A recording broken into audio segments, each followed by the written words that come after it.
sekolah SD Negeri Curug 2 yang saya hormati, Bapak Ibu Guru SD Negeri Curug 2 yang saya hormati juga.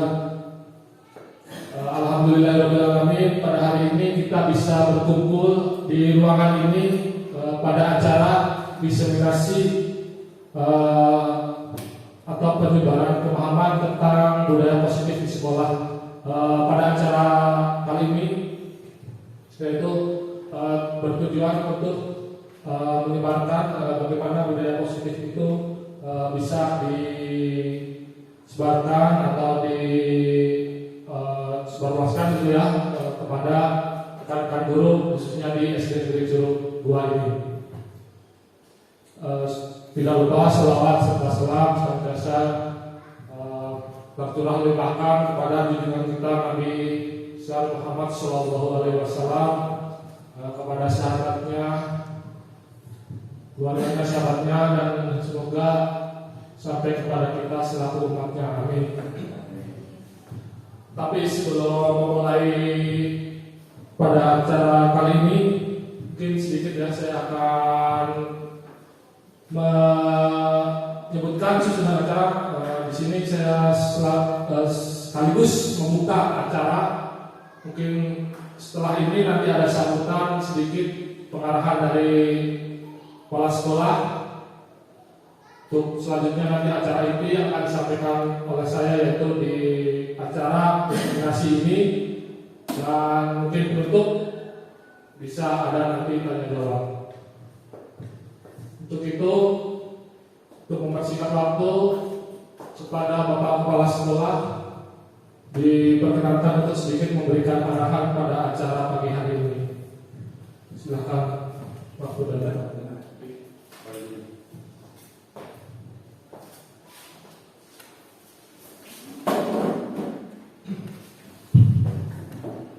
Terima kasih.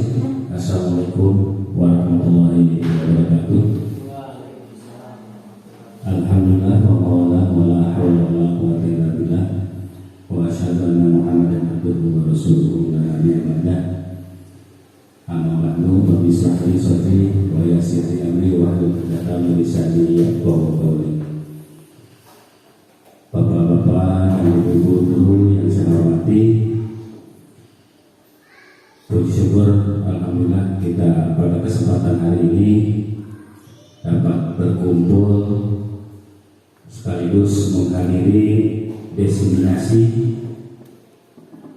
yang akan disampaikan oleh salah satu guru kita yang ada di Curug 2 ini, yang mempunyai dan memiliki program sekolah penggerak atau guru penggerak ya, guru penggerak, yaitu Bapak Amos Susanto. Salam dan salam mari kita limpah curahkan kepada junjungan kita Nabi besar Muhammad Sallallahu Alaihi Wasallam, kepada keluarganya, kepada sahabatnya, termasuk kepada kita selaku umatnya. Semoga kita mendapat sahabatul umma kelak di yaumil kiamat. Amin ya Allah ya rabbal alamin. Bapak Ibu guru yang saya hormati, sebetulnya kita sangat berterima kasih dan juga bersyukur kepada Allah SWT bahwa di sekolah kita di SD Negeri Curug 2 ini memiliki guru yang ikut atau menyelesaikan programnya di guru penggerak, di mana guru penggerak ini harus menyampaikan tetapi memperluas ilmu pengetahuannya yang didapat kepada guru-guru yang ada di sekolah kita yang belum menjadi guru penggerak. Dan saya harapkan guru-guru yang belum menjadi sekolah penggerak selagi ada kesempatan, ya ikutlah supaya sekolah kita lebih maju, ya terutama di bidang akademiknya. Untuk itu saya selaku kepala sekolah sangat mendukung apa-apa yang disampaikan atau ilmu pengetahuan yang disampaikan demi kemajuan sekolah kita ini. Dan saya berharap sekali lagi, jadi jangan pesimis untuk menjadi guru penggerak. Ternyata untuk ke depan peluangnya lebih bagus, peluangnya lebih cerah, asalkan kita menjadi guru penggerak.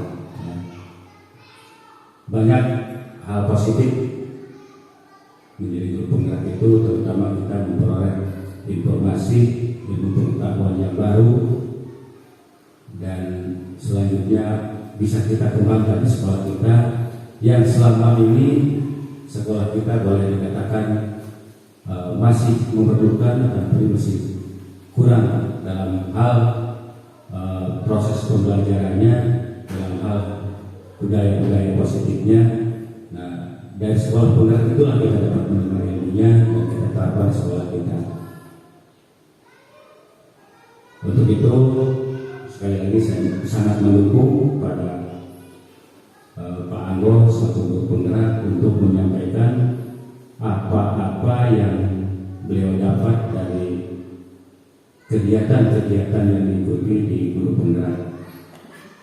Jadi jangan sungkan, jangan merasa jenuh, merasa bosan untuk menyampaikan hal-hal yang positif kepada guru-guru yang ada di sekolah kita ini. Itu saja, mungkin tidak panjang. Saya akhiri dengan itu. Wassalamualaikum warahmatullahi wabarakatuh.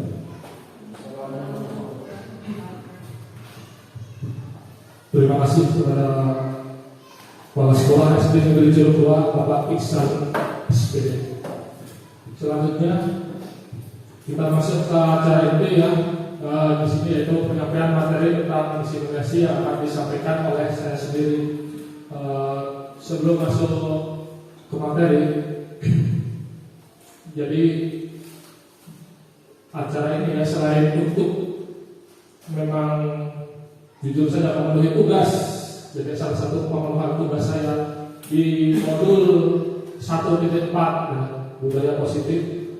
Tapi yang tidak kalah penting atau bahkan menurut saya itu yang lebih penting itu yaitu tadi penyebaran pemahaman ya. Jadi saya di sini punya kewajiban untuk menyebarluaskan apa yang sudah saya pelajari selama saya mengikuti pendidikan guru penggerak gitu.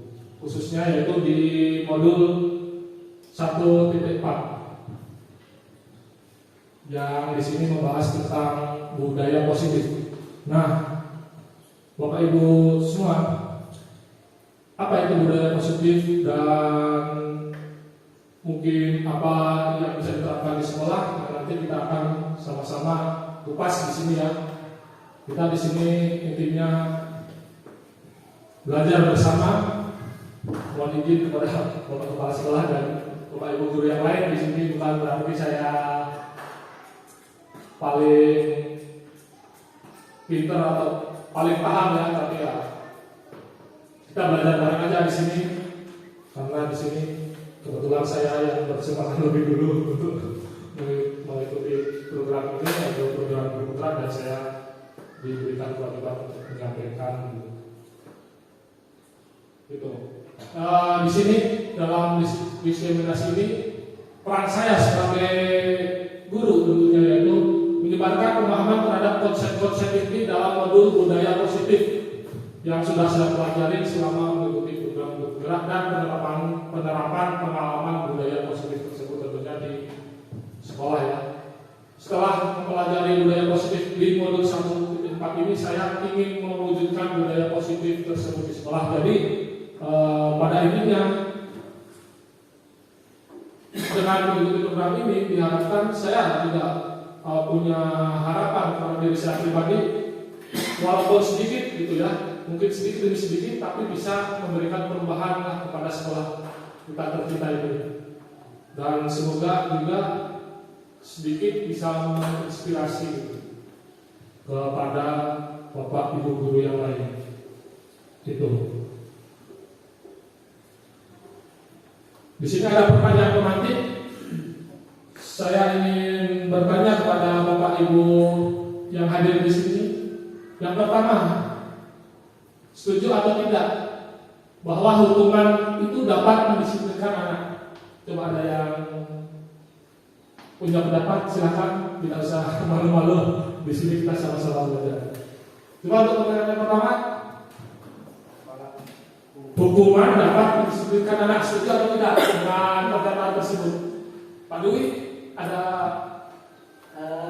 Kalau menurut saya antara hukuman sama sanksi beda kali ya. Kalau hukuman itu lebih ke kesalahan yang terlalu ini dan memang pantas mendapatkan hukuman, tapi kalau sanksi itu antara melanggar misalkan tata tertib ya, itu wajibnya beri sanksi aja. Kalau hukuman mungkin terlalu berat Pak. Kalau sanksi bisa berupa mengutin sampah, bersih-bersih kelas gitu Pak. Mendisiplinkan ya Pak? Ya, jadi hukuman dapat mendisiplinkan anak. Artinya dapat bisa. Benar bisa. Poinnya bisa ya. Ada yang lain mungkin? Ada yang Menurut ada saya, Bapak, boleh Pak Kepala. menurut saya hukuman dapat mendisiplinkan anak. Yang memang pada hakikatnya bisa mendisiplinkan anak. Hanya di sini aturan sekarang bahwa hukuman itu sifatnya harus mendidik. Artinya tidak suatu kekerasan atau tindakan fisik lainnya. Hanya sekarang itu ditekankan bahwa hukuman itu harus sifatnya mendidik. Itu mungkin. Ya, terima kasih Pak Dwi dan Pak Kepala. Kita beri close dulu pada itu ya, pertanyaan pertama. Nanti kita bahas. Selanjutnya untuk pertanyaan pemateri kedua, pemberian hukuman dengan hal positif seperti membaca atau membersihkan halaman sekolah dapat meningkatkan disiplin anak. Setuju? Setuju? Boleh, saya setuju. Setuju ya. Yang ketiga, memberi penghargaan dapat meningkatkan motivasi belajar anak. Ya, saya setuju. Setuju? Oke, bungkus. Oke, nanti kita bahas ya. Nah, di sini ada 6 ya yang akan kita pelajari, yaitu pertama disiplin positif, nilai-nilai kebajikan universal, yang kedua keyakinan kelas, kebutuhan dasar manusia, teori motivasi hukuman, penghargaan dan restitusi, terus 5 posisi kontrol guru ya. Yang terakhir segitiga restitusi. Nah, ini mungkin nanti yang akan kita bahas pada kesempatan kali ini. Nah, sebelum masuk ke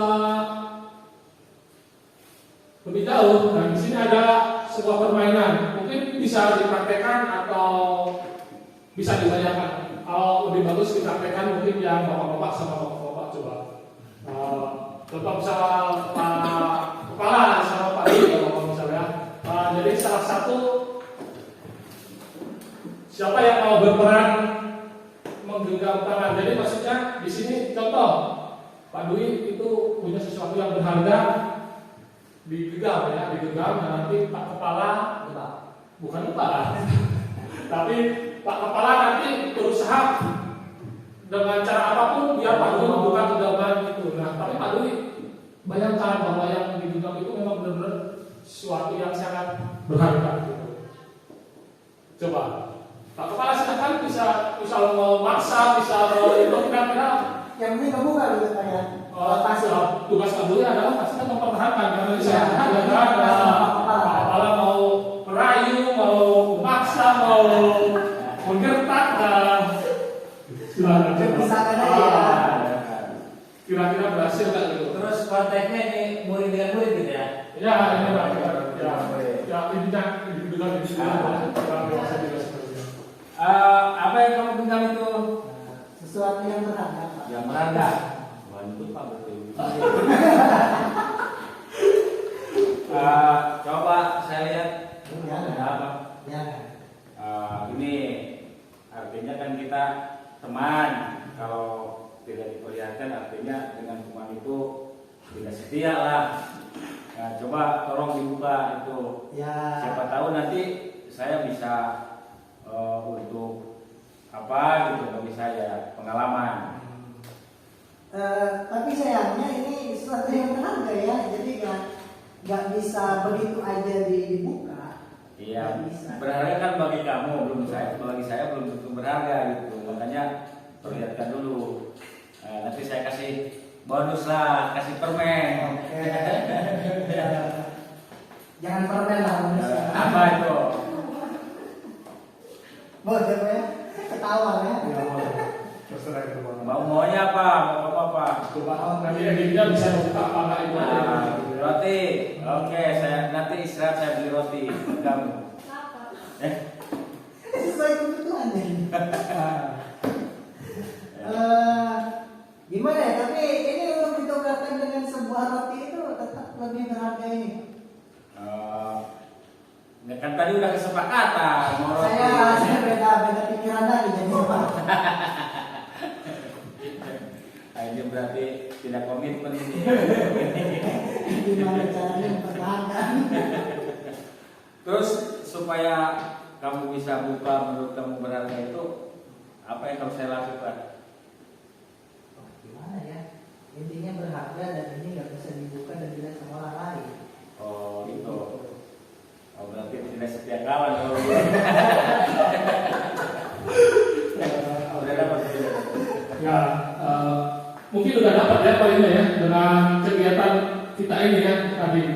Kira-kira ada yang bisa menebak nggak poinnya di mana dengan kegiatan yang sudah barusan kita simulasikan gitu ya. Walaupun spontan tapi ternyata cukup seru juga ya gitu. Kira-kira poinnya di mana, ada yang bisa tebak? Ini pada dia gimana? Belum ada. Oke, kalau belum ada mungkin sedikit saya memberi penjelasannya itu. Jadi tadi kan Pak Dwi dirayu pakai apapun, katanya kan tidak bisa atur harga gitu ya. Sempat goyah. Walaupun sedikit sempat goyah, tapi ujung-ujungnya kan intinya tetap tidak berhasil ya. Nah itu. Jadi mungkin seperti ini. Jadi intinya yang memegang kendali itu kira-kira Pak Dwi atau orang lain atau yang bisa ini yang mau membuka ini. Pasti kan Pak Dwi sendiri ya. Seperti itu. Jadi intinya seperti itu. Jadi yang memegang kontrol terhadap diri seseorang ya dirinya sendiri, bukan orang lain di luar itu. Seperti itu. Paham ya? Paham. Jadi timbul dari keinginan diri sendiri ya, motivasi intrinsik itu. Jadi bukan dari luar. Mungkin bisa dari luar ya. Kalau misal dipaksa atau apa gitu ya, apalagi sama kepala ya. Mungkin bisa ya, mungkin bisa dibuka sama Pak Dwi, tapi kan akan menimbulkan efek yang tidak enak pasti ke diri Pak Dwi gitu ya. Paham ya maksudnya ya? Ya, seperti itu. Jadi itu. Nah, di sini ada miskonsepsi tentang teori kontrol tadi, seperti yang sudah diilusikan tadi, yaitu ilusi guru mengontrol murid. Jadi ada sebuah ilusi itu bisa ya bisa ya, bisa belum tentu benar gitu ya. Mungkin ada harga bayaran atau apalah gitu. Jadi ada ilusi guru itu bisa mengontrol murid. Ya. Kira-kira benar tak itu seperti itu? Kalau apalagi kalau kita tadi sudah praktekkan yang tadi ya mungkin bisa, cuma hasilnya kan menimbulkan efek-efek yang tidak bagus. Terus ada lagi ilusi bahwa semua penguatan positif, efektif dan bermanfaat. Jadi semua penguatan itu positif, efektif dan bermanfaat. Apakah benar semua penguatan? Misalnya contoh kita memberikan penguatan pada sesuatu, apakah itu selalu itu positif dan selalu efektif dan selalu bermanfaat gitu. Yang selanjutnya ilusi bahwa kritik dan membuat merasa bersalah mampu menguatkan karakter. evolusi bahwa orang dewasa berhak memaksa ya tadi contoh ya. Benar nggak sih sebenarnya itu? Apakah itu hanya sebagai miskonsepsi atau itu kan salah ya, jadi salah konsep gitu ya, sesuatu yang salah. Nah nanti kita kupas bersama. Lanjut ya, paham ya sampai sini ya, sedikit paham ya. Nah di sini ada kebaca ada di sini, baca ya, saya bantu baca. Di situ ada yang kolom di tabel ya, kolom sebelah kiri kita sebelah sana itu ada stimulus respon dan sebelah kanan itu teori kontrol. Di situ bagaimana seseorang bisa merubah dari paradigma stimulus respon kepada pendekatan teori kontrol yang disampaikan oleh Stephen R. Covey ya, dalam prinsip servant leadership tahun 91. Di stimulus respon yaitu di situ realitas kebutuhan yang kita sama. Nah, di teori kontrol itu realitas kebutuhan kita itu ternyata berbeda.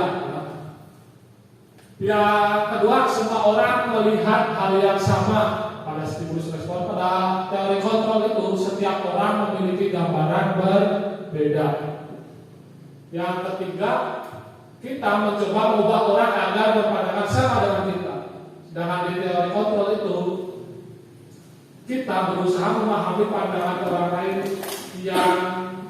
lain tentang dunia. Jadi kita tidak berusaha mengubah, tapi kita berusaha memahami. Yang keempat, perilaku buruk dilihat sebagai suatu kesalahan pada stimulus respon. Pada teori kontrol, semua perilaku memiliki tujuan. Jadi kalaupun ada yang berperilaku salah, mungkin semua itu pasti ada tujuannya. Kenapa? Ada semua. Seperti itu. Orang lain bisa mengontrol saya. Nah, hanya Anda yang bisa mengontrol diri Anda. Persis kayak tadi ya, yang sudah kita praktekkan dalam permainan tadi. Saya bisa mengontrol orang lain di stimulus respon. Di teori kontrol, Anda tidak bisa mengontrol orang lain. Jadi di teori di teori kontrol itu, jadi kita itu tidak bisa mengontrol orang lain. Sesuai ya dengan tadi yang kita praktekkan tadi. Pemaksaan ada pada saat rujukan gagal. Nah, sedangkan di teori kontrol itu kolaborasi dan konsensus menciptakan pilihan-pilihan baru. Jadi di sini lebih menekankan kepada kolaborasi atau kerjasama. Kolaborasi itu sebenarnya kan mungkin baru sekarang sering digaung-gaungkan ya, tapi kalau kita telisik lebih dalam kan itu sebenarnya sudah dari dulu ya, mulai bahkan itu nilai leluhur kita kan, yaitu apa? Gotong royong ya, di mana ada gotong royong ya, mau di sini ada gotong royong. Yang terakhir, model berpikir menang kalah. Nah, di teori kontrol itu menang-menang atau win-win solution ya bahasa itu. Lanjut. Di sini ke disiplin positif. Disiplin positif yaitu upaya menumbuhkan sifat dan perilaku tanggung jawab yang didasari dari motivasi dari dalam diri dan nilai kebaikan yang diyakini. Jadi titik beratnya di sini yaitu motivasi dari dalam diri ya. Jadi disiplin positif itu kalau dikaitkan dengan tadi itu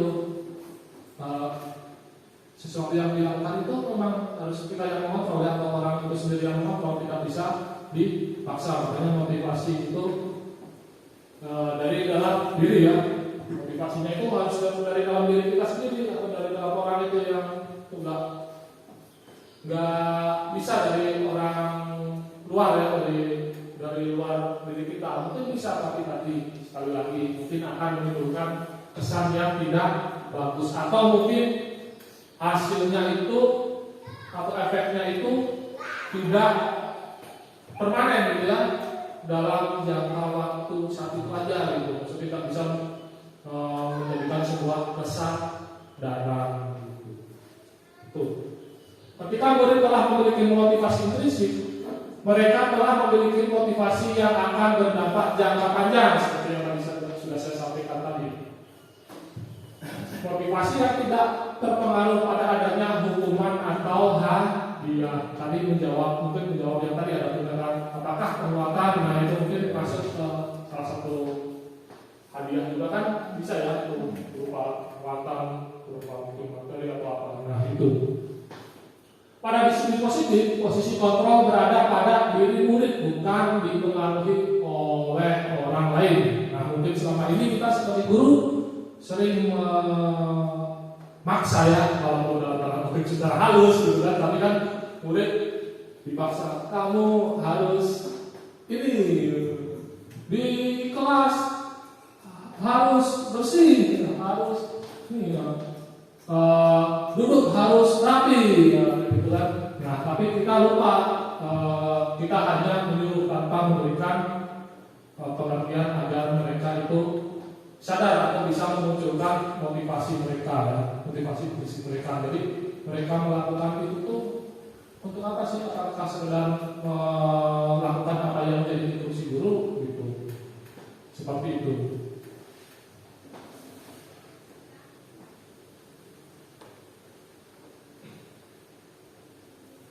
Nilai kebajikan universal. Nilai kebajikan yaitu nilai yang disepakati bersama, lepas dari suku bangsa, agama, bahasa maupun latar belakang. Nilai ini merupakan payung besar dari setiap sikap, payung besar dari sikap dan perilaku kita. Nilai kebajikan akan mendorong motivasi internal seseorang untuk berperilaku.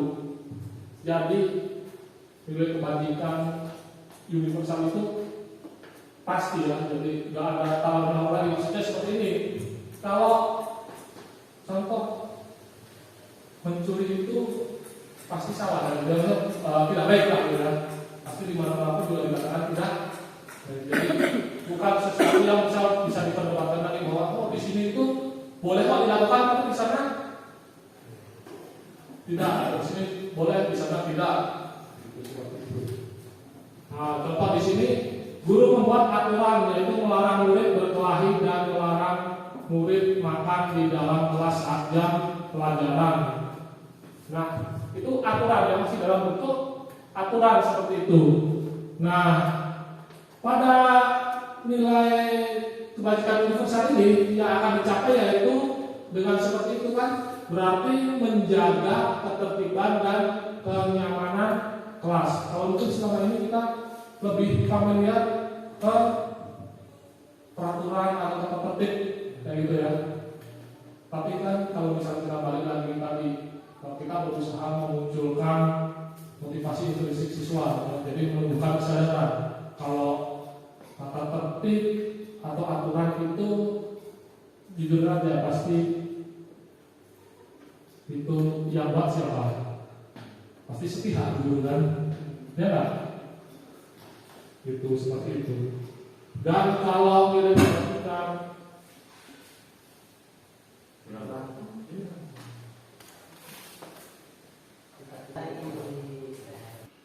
Oke, lanjut ya Bapak Ibu. Tadi ada kendala teknis pada lampu, makanya kita tidak bisa menampilkan lagi di slide di PowerPoint. Tapi kita lanjut aja karena waktu sudah repot ya, repot kalau dijadwal lagi. Nah tadi sampaikan nilai kebajikan universal ya. Tadi ada contoh guru membuat aturan atau melarang murid berkelahi dan melarang murid makan di dalam kelas. Nah dari aturan itu maka bisa dirumuskan ke dalam nilai kebajikan universal. Tadi apa? Kalau misal makan, melarang makan, minum di dalam kelas itu apa sih yang ingin dicapai? Nilai apa yang ingin dicapai? Itu menjaga ketertiban, ya, ketertiban dan kenyamanan ya. Bisa juga kalau itu mungkin kebersihan gitu ya.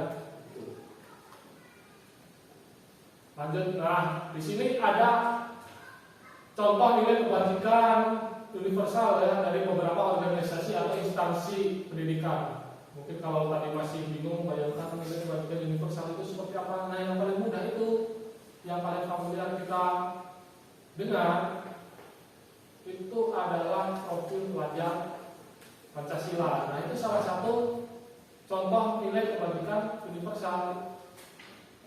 Nilai tarian profil pelajar Pancasila. Yang pertama itu beriman bertakwa pada Tuhan yang Maha Esa dan berakhlak mulia. Yang kedua mandiri, bernalar kritis. Yang ketiga keempat berkebinekaan global. Yang kelima gotong royong. Dan keenam itu kreatif. Nah itu salah satu contoh nilai kebajikan universal. Jadi kalau aturan itu kan sifatnya memaksa dan lebih narasinya itu lebih panjang ya, bisa dilarang atau kalau di itu tuh narasinya bahkan negatif dengan kata negatif apa sih, kan dilarang gitu ya. Nah kalau nilai kebajikan universal itu lebih abstrak ya, lebih abstrak tapi dakwanya itu lebih luas. Jadi satu nilai kebajikan universal itu bisa menaungi beberapa macam aturan gitu ya, aturan yang ingin kita tuju. Seperti itu. Contoh kalau misal di sini di profil pelajar Pancasila beriman bertakwa kepada Tuhan yang Maha Esa itu kan bisa menaungi dan berakhlak mulia itu kan bisa menaungi misal sopan santun ya, terus ke tentang agama ya dan religius. Kalau di peraturan kelas contohnya harus berdoa sebelum dan sesudah pelajaran. Nah dituangkan dalam nilai kebajikan universal itu tadi. Misalnya kalau di sini di contoh profil pelajar silakan berarti di poin pertama seperti itu. Kalau bergotong royong, misal saling bantu atau kerjasama piket itu harus saling kerja sama dalam piket semua, tidak boleh satu-satu. Nah itu kan mungkin yang dicapai bisa dengan orang ini kalau bisa dilakukan di bersama. Sekarang keyakinan kelas atau keyakinan sekolah. Nah ini nih yang sekarang katanya itu membedakan ya. Sebenarnya bukan membedakan juga tapi kayak ciri khas gitu ya. Jadi katanya kalau belum kemarin yang ngomong itu apa namanya fasilitator ya, fasilitator guru penggerak di kelompok saya itu kalau sekarang memang keyakinan kelas. Kalau dulu itu tadi ya saya sampaikan aturan kelas tata tertib. Jadi keyakinan kelas kalau di kelasnya katanya sudah menggunakan keyakinan kelas, nah ini pasti kalau nggak udah sekolah penggerak ya pasti udah ada guru penggerak seperti itu. Sebenarnya pada dasarnya sama, cuma tadi balik lagi ke tujuan awal tadi. Jadi keyakinan kelas itu diharapkan bisa lebih menumbuhkan motivasi intrinsik. Dan perbedaannya apa sih? Perbedaan keyakinan kelas dengan peraturan? Kalau peraturan itu biasanya itu sepihak ya, disusun secara sepihak. Contoh peraturan kelas, misalnya pastikan tata tertib, itu kan langsung guru yang udah nyusun tata tertib di kelas itu gitu ya. Tapi kalau keyakinan kelas itu disusun bersama, jadi bisa dari hasil keluh kesah siswa gitu ya. Bisa sebenarnya saya pernah mencoba menerapkan di kelas 5, kelas 6 itu siswa kelas 5, kelas 6 itu disuruh tapi dibimbing untuk membuat keyakinan kelas dengan diarahkan seperti apa keyakinan kelas. Pertama caranya ya itu tadi menyebutkan apa sih yang nggak boleh dilakukan misalnya di kelas seperti itu ya. Nanti dari poin-poin itu kan sebenarnya kayak peraturan ya, misalnya tidak boleh makan di kelas gitu. Nah nanti dari itu di kelompokkan lagi misalnya yang sama tentang kebersihan, berarti keyakinan kelasnya bisa menjaga kebersihan gitu ya. Terus yang berhubungan dengan contoh harus para guru harus harus hormat kepada sesama murid, tidak boleh saling bully atau apa mungkin nilai keyakinan kelas yang dicapai saling menghargai seperti itu ya, menghargai dan menghormati.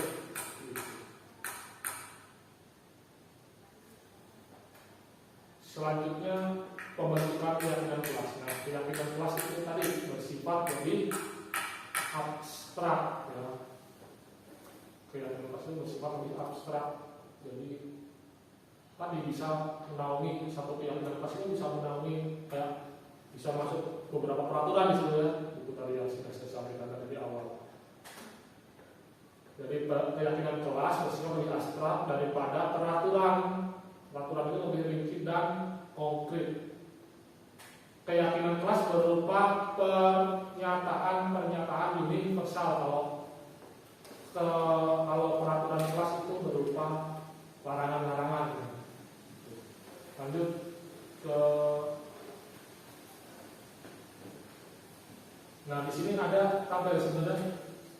Kalau ada infocus ini bisa ditampilkan. Di sini ada peraturan dan nilai kebajikan yang akan dituju. Tadi di awal sudah dicontohin, sudah sama saya sudah disinggung.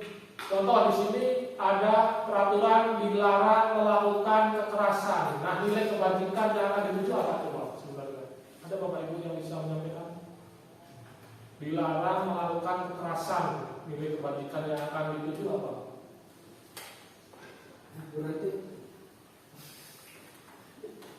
Nah, tadi contoh misal dilarang membuang sampah sembarangan. Nilai kebajikan yang akan ditujukan menjaga kebersihan. Nah, kalau ini misal dilarang melakukan kekerasan. Nah, ketertiban itu bisa ya, ketertiban kenyamanan kelas. Kalau di sekolah ya penting sekolah. Kalau kita ke sekolah. Dilarang menggunakan narkoba. Apa nilai kebajikan yang akan dituju? Kesehatan. Betul, kesehatan. Bergantian atau menunggu giliran, nilai kebajikan apa yang akan dituju? Kira-kira. Bersamaan bisa. Saling menghargai juga mungkin bisa ya. Menghargai. Dilarang merokok. Kesehatan juga mungkin ya. Kesehatan. Gunakan masker kalau di musim pandemi, kesehatan. Berjalan di kelas atau koridor itu apa ketertiban kan. Lanjut contoh keyakinan kelas. Nah tadi sudah disampaikan keyakinan kelas.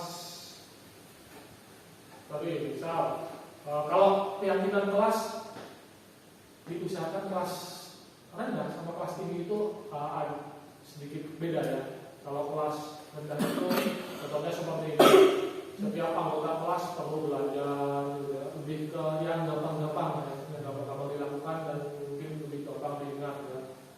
Setiap anggota kelas perlu senang ya dalam menciptakan sesuatu yang horor dalam hati itu menakutkan bagi anak-anak kelas rendah karena kan mereka masih dalam tahap bermain ya. Bahkan kalau di teori Ki Hajar Dewantara itu kan anak itu kan kodratnya itu kan masih merdeka dan bermain gitu kan. Jadi harus senang dulu, harus senang.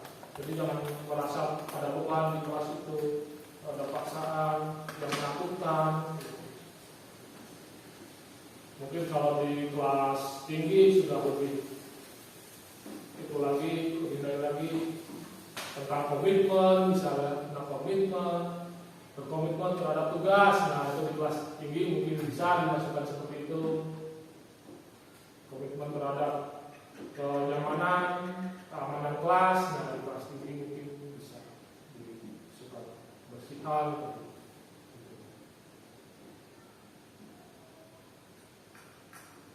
Nah ini saya kemarin coba mempraktekkan penyusunan keyakinan kelas di kelas 5 dan kelas 6. Di sini dari beberapa pendapat siswa kemarin saya suruh maju satu-satu tulis di depan. Nah di situ mungkin ada yang sama dan kategori-kategori yang sama itu dikelompokkan jadi satu keyakinan kelas. Di sini muncul 4 keyakinan kelas yang kemarin disusun oleh anak-anak kelas 5 dan kelas 6 dengan bimbingan saya. Itu yang pertama, di situ muncul menghargai dan menghormati. Yang kedua, tanggung jawab atas tugas. Yang ketiga itu menjaga kesehatan. Yang keempat itu keselamatan. Selanjutnya itu kebutuhan dasar manusia. Nah, tadi kan ada 6 materi yang akan kita sampaikan di sini. Di sini yang masuk sekarang 5 kebutuhan dasar manusia. Kebutuhan dasar manusia yang pertama itu bertahan hidup. Yang kedua itu kasih sayang dan merasa diterima. Yang ketiga kebebasan. Keempat kesenangan. Dan kelima itu penguasaan. 5 kebutuhan dasar manusia. Tadi pertama bertahan hidup yaitu kebutuhan yang bersifat fisiologis, pasti ya. Kenapa kita belajar tentang kebutuhan dasar manusia? Karena ini nanti ada sangkut pautnya, ada hubungannya dengan apa sih yang dilakukan oleh siswa murid-murid kita gitu ya. Misal ada murid kita misal bikin rusuh di kelas, gaduh di kelas. Pasti kan ada alasannya tadi seperti di awal ya. Nah, mungkin salah satu alasan yang dasar ya tadi sebenarnya murid itu secara tidak langsung ya, tidak disadari itu dia sedang memenuhi kebutuhan dasar dia sebagai seorang manusia. Apa yang ingin kita bisa contoh murid itu membuat membuat gaduh atau mencari perhatian. Nah, tadi kasih sayang mungkin seperti itu kan secara tidak langsung gitu. Atau mungkin siswa ribut bisa jadi kesenangan ya kan, dan mencari kesenangan kan. Tugas kita akan mengarahkan. Tapi kita juga harus tahu bahwa itu sebenarnya juga bagian dari pemenuhan kebutuhan hidup, dan itu sudah alami ya. Alami. Nah, di sini ada contoh kasus. Mari menentukan kebutuhan dasar yang belum dipenuhi dari alasan berikut. Di sini ada akronnya Doni ya. Doni lapar karena orang tuanya tidak membawakannya bekal makan siang. Coba kebutuhan dasar apa yang belum dipenuhi oleh Doni tadi? Tadi ada berapa kebutuhan dasar? Ada 5 ya. Bertahan hidup, kasih sayang, kebebasan, kesenangan, dan penguasaan. Kira-kira kalau kasusnya tadi bertahan hidup karena hubungannya dengan makanan dan psikologis. Yang kedua, Doni merasa senang temannya jadi memperhatikan dia. Kasih sayang. Ya. Kalau Doni merasa hebat karena temannya takut dengan dia dan menuruti keinginannya. Apa kira-kira? Penguasaan.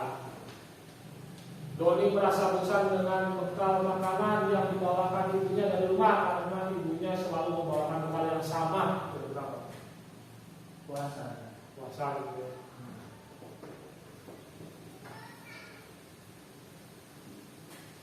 Apa kasih sayang? Bisa ya, karena itu luas ada hubungan. Kasih sayang yang hujan cuma itu aja ya. Kasih sayang puas itu. Tapi yang lebih itu kepuasan ya. Karena kalau itu juga kan bosan. Tidak puas dari.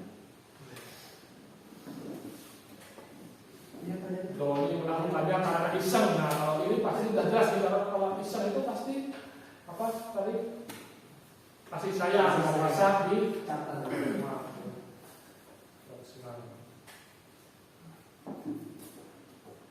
Selanjutnya motivasi perilaku manusia.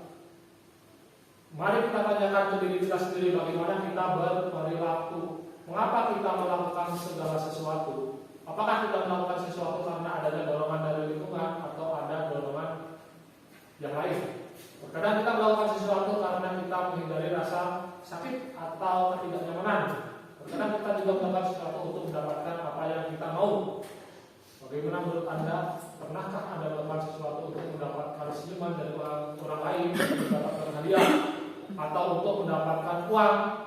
Apalagi kira-kira alasan orang melakukan sesuatu. Kira-kira apa alasan kita melakukan sesuatu? Contoh, saya aja ya contoh. Contoh saya, misal harus berangkat pagi ini, alasannya apa? Apakah saya alasannya takut kepada cancer atau gimana? Atau misalnya nah seperti itu ya. Nah, kita tanyakan ke diri kita masing-masing. Kira-kira kalau kita melakukan sesuatu itu alasannya apa sih? Seperti itu. Nah, di sini ada teori yang disampaikan oleh Jim Dawson dalam bukunya Restructuring School Discipline, bahwa motivasi perilaku manusia itu ada 3 ya. Yang pertama itu untuk menghindari ketidaknyamanan atau hukuman, tadi yang saya contohkan ya. Itu mungkin di tingkatan yang rendah ya, jadi motivasi yang tingkatan paling rendah itu. Yang kedua untuk mendapatkan imbalan atau penghargaan dari orang lain. Itu. Jadi saya harus ini karena biar dipuji sama teman guru yang lain, atau sama atasan, atau sama kalau bisa murid mungkin sama guru, gitu ya. Yang ketiga itu untuk menjadi orang yang mereka inginkan dan menghargai diri sendiri dengan nilai-nilai yang mereka percaya. Nah, ini yang diharapkan ya. Motivasi perilaku ini yang diharapkan muncul dari dalam diri kita. Kalau bisa murid dari dalam diri murid, jadi diharapkan itu motivasi yang muncul itu jangan karena takut ada hukuman atau takut tidak nyaman dijadikan bahan omongan gitu ya. Atau misal hanya untuk sekedar mendapatkan pujian atau penghargaan, tapi diharapkan itu memang yang dilakukan itu untuk menghargai diri sendiri ya. Dengan nilai-nilai yang dipercaya. Kesadaran gitu ya. Ya, intinya kesadaran seperti itu aja intinya, kesadaran. Jadi tidak ada motivasi dari luar. Nah, di sini tadi di sini ada hukuman, konsekuensi dan restitusi. Identitas gagal, identitas sukses. Kalau identitas gagal itu hukuman ya. Contohnya hukuman, dan itu negatif ya, cenderung ke negatif. Kalau identitas sukses itu disiplin. Nah, disiplin ada 2 tadi, konsekuensi dan restitusi. Kalau konsekuensi itu jadi konsekuensi sama hukuman, ada yang bisa membedakan konsekuensi sama hukuman. Tadi kalau hukuman sudah jelas ya, kalau di teori yang disampaikan oleh tadi di proses itu, hukuman itu sifatnya negatif. Tapi kalau disiplin itu lebih ke netral ya.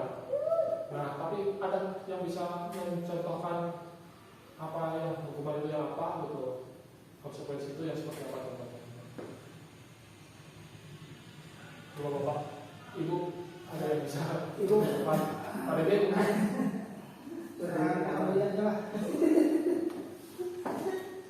Jadi kalau sahabat tuh, jadi kalau hukuman itu biasanya tidak ada hubungannya dengan yang dilakukan ya. Yang dilakukan itu hukuman. Sanksi itu kayaknya hukuman juga Pak dulu ya, sama. Sanksi hukuman itu sama. Sedangkan konsekuensi itu lebih ada hubungannya. Sebab penyebab. Kalau konsekuensi itu ada hubungan dengan yang kesalahan yang dilakukan. Contoh kalau hukuman itu siswa terlambat ke sekolah, hukumannya disuruh membersihkan WC. Nah itu hukuman, pasti itu hukuman, disebutnya hukuman, bukan konsekuensi ya. Kalau konsekuensi apa kira-kira coba kalau bisa kesalahan. Nah tadi misalnya karena kan terlambat, mungkin dia tidak pelajaran kan. Nah hukumannya, apa konsekuensi yang diberikan, mungkin dia nanti pulangnya beda dengan yang lain karena kan dia ketinggal ya. Di saat yang lain teman-teman yang lain udah masuk udah itu, dia belum gitu. Nah itu konsekuensinya seperti itu. Kalau hukumannya, kalau yang bisa dulu memberikan hukuman terlambat membersihkan, nah itu yang pertama tadi katakan mungkin tidak mendidik gitu ya. Yang kedua ya memang tidak ada hubungannya dengan kesalahan yang dilakukan, jadi tidak bisa tidak bisa untuk memperbaiki nanti depannya gitu. Paham kan? Kalau hukuman itu seperti itu.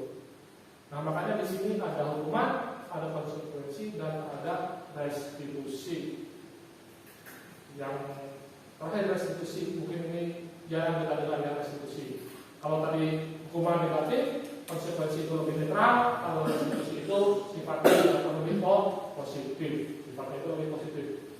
Restitusi itu kalau kita buka di kamus itu sebenarnya artinya itu ganti rugi. Kalau pengertian secara itunya ya, restitusi itu. Tapi kalau di sini itu restitusi itu sebenarnya dengan restitusi itu diharapkan itu bisa memperbaiki kesalahan atau yang dibuat oleh murid, kesalahan atau kekurangan yang dilakukan oleh murid. Jadi lebih ke ada perbaikannya gitu, ada menumbuhkan kesadarannya bahwa murid itu sadar telah melakukan sesuatu yang salah. Nah, nanti juga dia diarahkan atau dibimbing untuk bisa apa sih yang harus dilakukan untuk untuk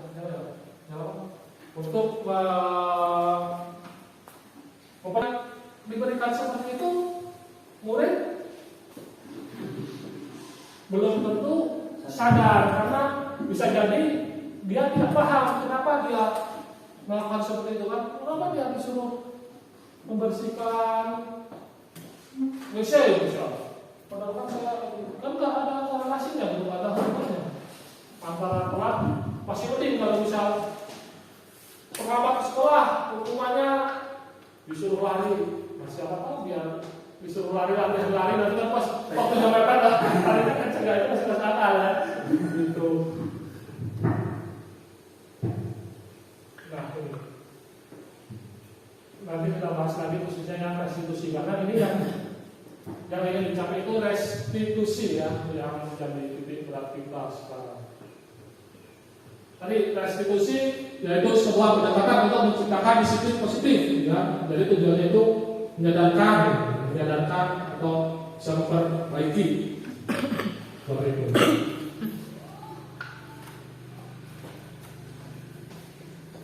Restitusi adalah sebuah cara menanamkan disiplin positif pada murid melalui proses kolaboratif untuk menciptakan kondisi bagi murid agar bisa memperbaiki kesalahan dan menghargai nilai-nilai kebaikan yang dicapai.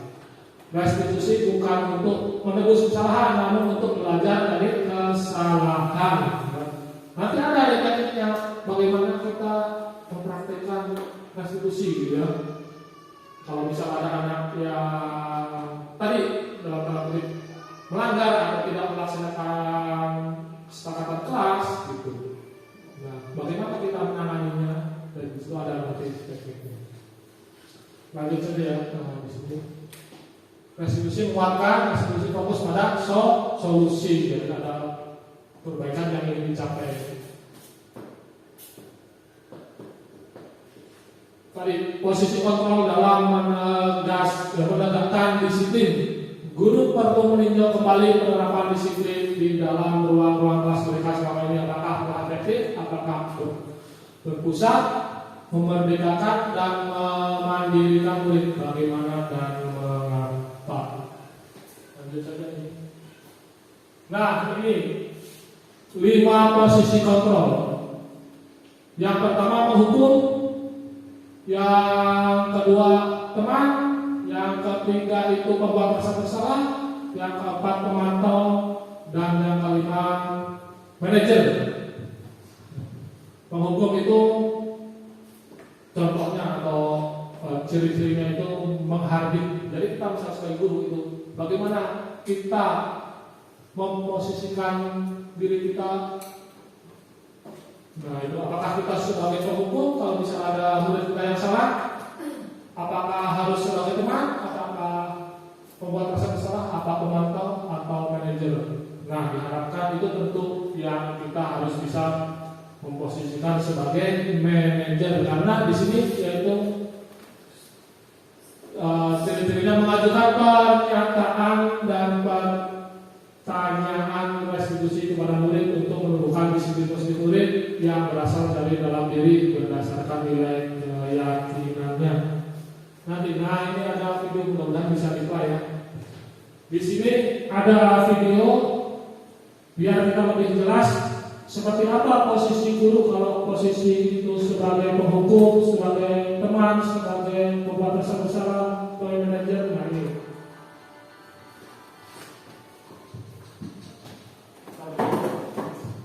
belum ada semangatnya, harus bisa mengundur.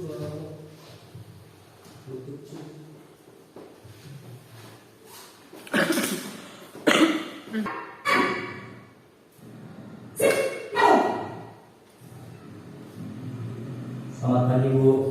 Selalu terlambat. Kamu deh, pasti terlambat. Maaf Bu, saya Apa? Apa coba? Alasan kamu apa lagi? Kapan sih kamu tidak terlambat? Malas sekali ya kamu jadi anak.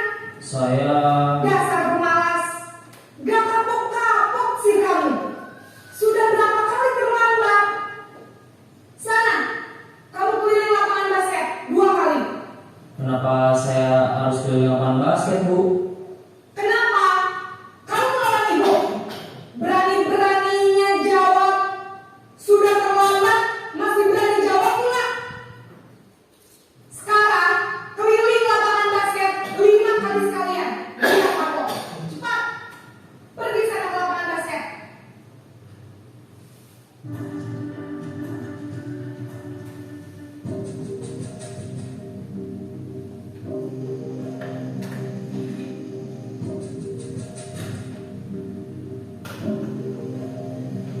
Naren,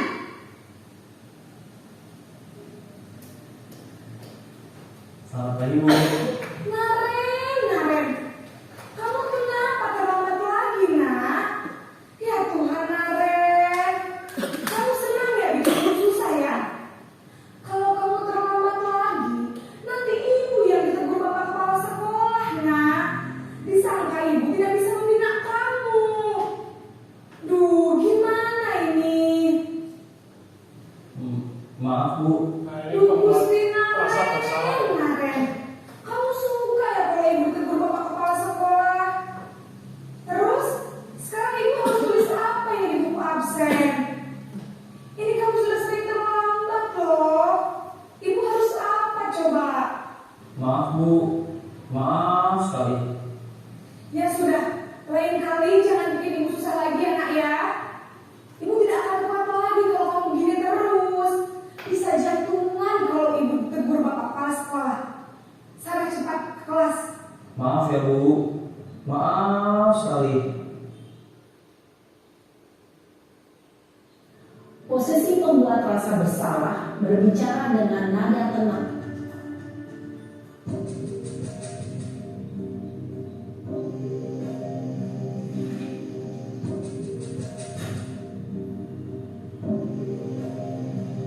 Naren,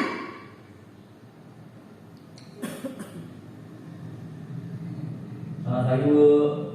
wah sudah jam berapa ini nak? Terlambat lagi ya sayang. Iya Bu. Habis ibu saya lupa bangunkan saya Bu. Kamu malah menyalahkan ibu kamu. Kamu bukannya anak yang larinya paling kencang. Kok terlambat sih? Iya Bu. Saya memang terlambat bangun tadi. Jadi biarpun saya lari kencang tetap gak kejar Bu. Ya sudah sana, nanti lain kali larinya lebih kenceng lagi ya, biar gak terlambat lagi. Bikin seneng ibu, demi ibu, bisa kan? Bisa lah Bu. Ya sudah sana masuk kelas, ibu beresin urusan absen kamu. Kamu ini ada-ada saja.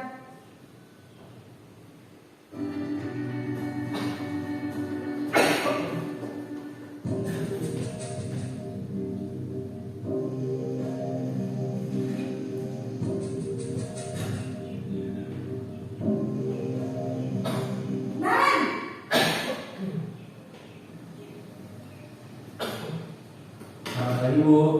Nah Ren, apa peraturan sekolah kita tentang jam berapa kita harus masuk sekolahnya? Kita harus di sekolah jam 7 Bu. Iya betul, sekarang sudah jam 7.20. Ren sudah tahu konsekuensinya jika terlambat hadir. Paham Bu, saya harus tinggal kelas pas jam istirahat selama 20 menit. Iya benar, konsekuensinya demikian. Jadi nanti jam 9.30 pas istirahat, kamu harus tinggal di kelas, kerjakan tugas tambahan untuk ketertinggalan kamu, ya? Baik Bu.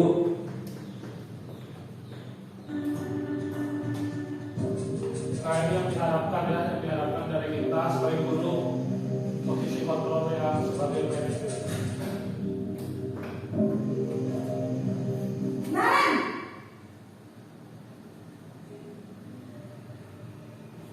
Selamat pagi Bu. Selamat pagi Naren. Maaf Bu, saya terlambat. Iya, sekolah masuknya jam 7, sekarang sudah jam 7.20. Jadi sekarang bagaimana ini Naren? Maaf Bu, saya lupa setel alarm saya semalam. Baiklah, menurut kamu, keyakinan sekolah yang mana yang perlu kamu tingkatkan? Menghargai diri sendiri dan orang lain mungkin ya Bu.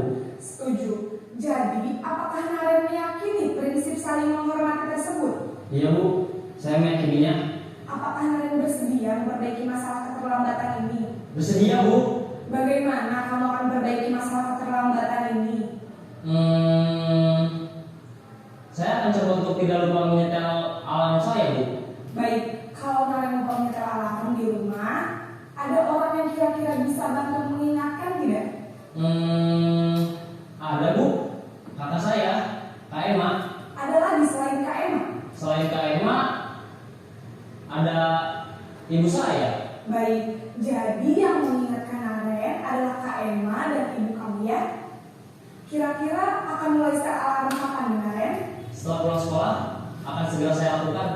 Baik, jadi Naren akan setel alarm untuk bangun besok pagi dan akan diingatkan oleh kakak dan ibu dan Naren ya. Ada lagi yang mungkin perlu dilakukan Naren agar tidak terlambat bangun lagi. Tidak ada Bu. Baik Naren, terima kasih untuk kerjasama kamu. Sekarang kamu perlu kembali ke kelas untuk belajar. Baik Bu, terima kasih.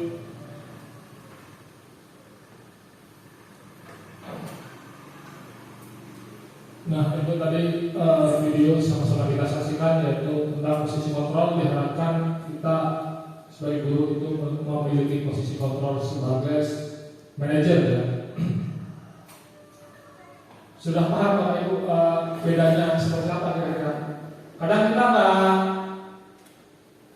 nggak sadar ya, tiba-tiba ada salah satu murid yang salah, misalnya langsung aja tes gitu. Nah itu kan contohnya tadi gitu.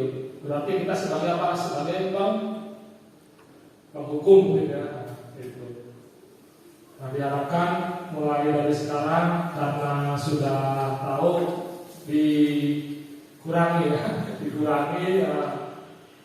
Mudah-mudahan bisa mengarah lagi kita belajar ke posisi kontrol sebagai manajer. Jadi memberikan solusi ya. Bukan memberikan solusi, tapi maksudnya apa? Mengarahkan anak tersebut itu menemukan solusi gitu. Jadi dia menyadari kesalahannya, dia tahu apa yang harus diperbaiki, apa yang harus dilakukan untuk memperbaiki kesalahannya gitu, biar tidak terulang lagi. Seperti itu. Dan yang paling penting Bapak Ibu,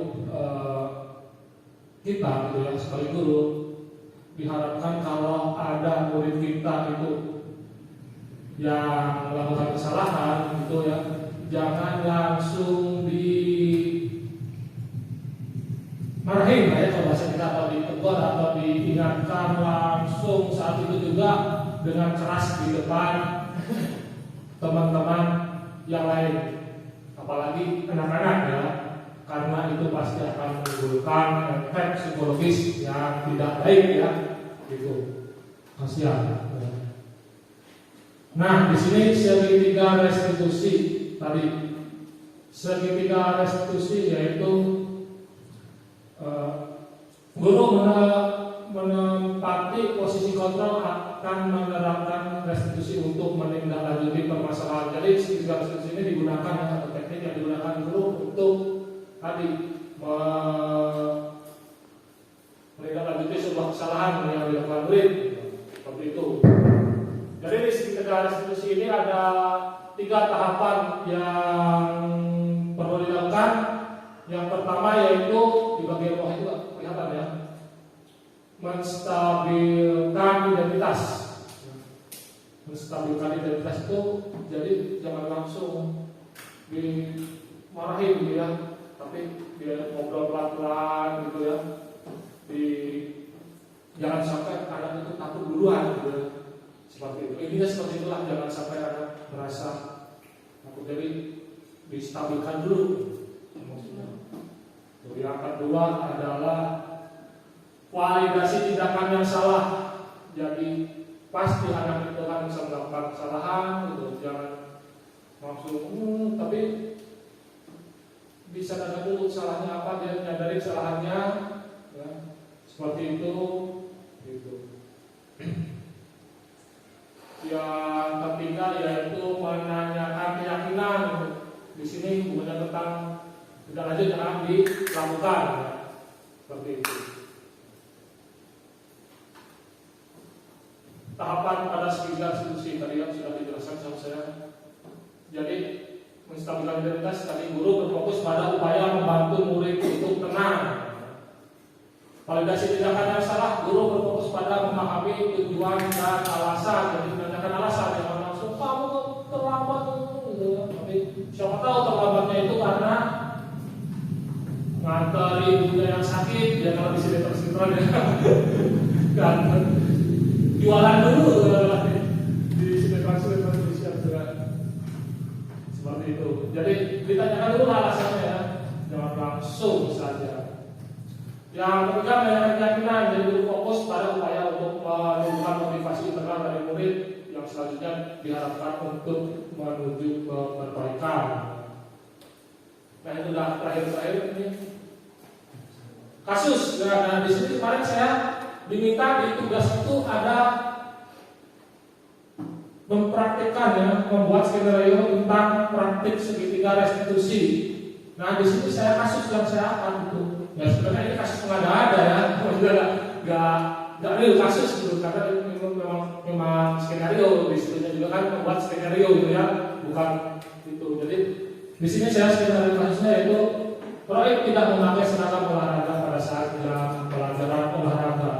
Nah yang paling ditekankan di sini itu tidak langsung pas pelajaran olahraga itu langsung proyek kamu tidak pakai baju dalam olahraga, push up, lari keliling lapangan, itu tidak seperti itu ya. Nah, ya mungkin ditanya bisa lah pada saat itu. Tapi yang lebih tepat sebenarnya setelah ya, dan yang paling penting jangan dihadapkan umum ya, jangan dihadapkan teman-teman, tapi secara individu ya, dibina seperti itu. Nah ini sedikit, ini mohon maaf kalau agak ribet sedikit ya, karena ini memang walaupun di skenario, tapi saya tidak bikin skenario itu jadi langsung sekolah aja ngomong dan anaknya juga langsung ya, jadi diajarinya langsung pasal itu gitu. Nah ini contoh kasusnya. Nah ini ceritanya di saat yang lain pakai seragam olahraga, Rohib ternyata tidak pakai baju olahraga. Assalamualaikum. Waalaikumsalam.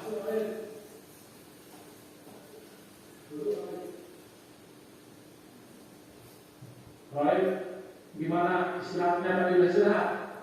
Udah ya. Jajan udah? Udah. Roy, kenapa dipanggil ke sini sama Bapak karena apa? Nggak tahu. Coba diingat lagi pas pelajaran olahraga tadi sama Bapak Roy. Kira-kira ada yang beda nggak sama temen yang lain?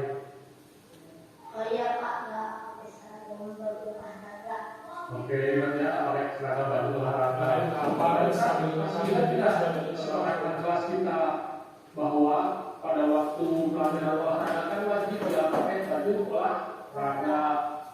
Semua orang pasti pernah berbuat salah ya. Bapak juga pernah berbuat salah. Bukan soal tadi juga salah ya, karena apa salahnya? Nggak pakai baju olahraga ya, gitu. Nah, sekarang Bapak pengen tahu nih alasan Pak Wid kenapa alasan nggak pakai baju olahraga? Buru-buru. Kenapa bisa buru-buru? Oh, bangunnya kesiangan. Kenapa bangun kesiangan? Karena begadang. Oke. Sekarang udah tahu ya poin sepakatan kelas kita apa? Ya, pakai baju olahraga pada saat pelajaran olahraga. Nah, sekarang Bapak pengen tahu nih kira-kira Roy mau mulai apa nih bisa memperbaiki salah tadi? Mulai dari sekarang ya. Terus Bapak pengen tahu lagi nih apa yang mau Roy lakukan ya, nggak mengulangi kesalahan yang tadi. Ya nanti pas olahraga itu baru pakai baju olahraga dan lupa lagi kira-kira apa yang mau lakukan? Oke, begadang lagi ya, jangan tidak kesiangan ya, jangan nanti nggak buru-buru lagi ya. Nanti kalau buru-buru lagi nanti lupa lagi nggak pakai baju olahraga lagi atau misalnya lupa pakai sepatu gitu ya. Nah sekarang kalian udah tahu kan ya tadi apa salah baik dan kalian juga udah tahu apa yang harus dilakukan kalian untuk memperbaiki kesalahan kalian. Nah Bapak percaya nih kalian pasti kalian bisa memperbaiki kesalahan kalian dan Bapak yakin kalian bisa berubah ke arah yang lebih baik lagi ya. Kita akan mengulangi perbuatan yang tadi tidak pakai baju seragam olahraga pada saat yang olahraga. Nah sekarang kalian sudah selesai nih, silakan kalian boleh kembali lagi istirahat, masih ada waktu buat istirahat ya. Silakan kalau mau istirahat lagi, silakan kalian. Ya silakan. Waalaikumsalam.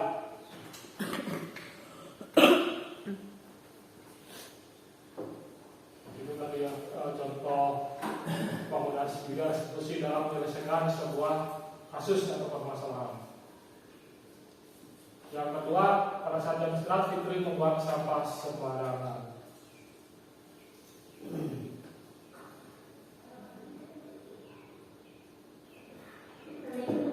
Waalaikumsalam, masukin dulu. Tapi gimana tadi istirahat udah?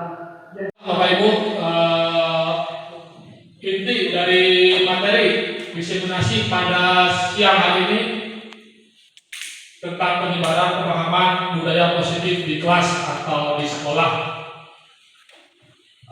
Mudah-mudahan dari apa yang sudah kita pelajari bersama pada siang hari ini, sedikit demi sedikit ya miskonsepsi atau kesalahan konsep yang mungkin selama ini secara tidak sadar kita lakukan gitu ya, diharapkan bisa diperbaiki sesuai dengan apa yang sudah kita ketahui atau apa yang sudah kita pelajari.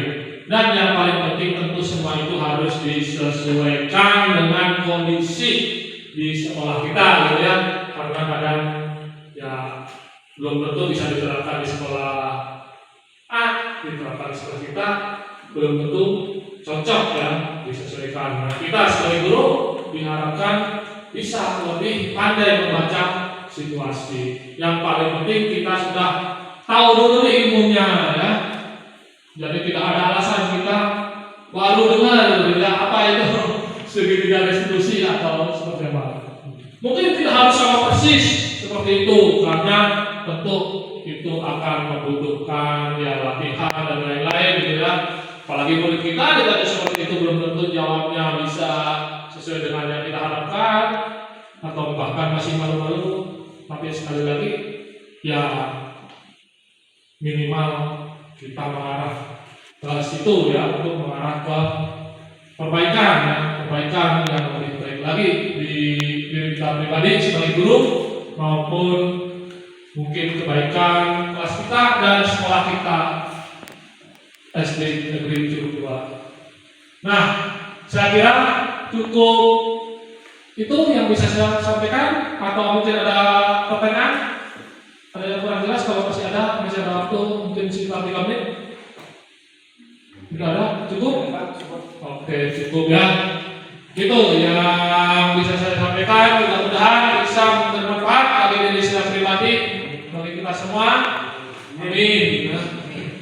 Sekian, terima kasih atas segala bantuan, atas waktu, pikirannya juga ya, disuruh depan-depan itu ya. Terima kasih semuanya. Mudah-mudahan ini semua menjadi amal baik Bapak Ibu semua. Amin. Sekian, wassalamualaikum warahmatullahi wabarakatuh.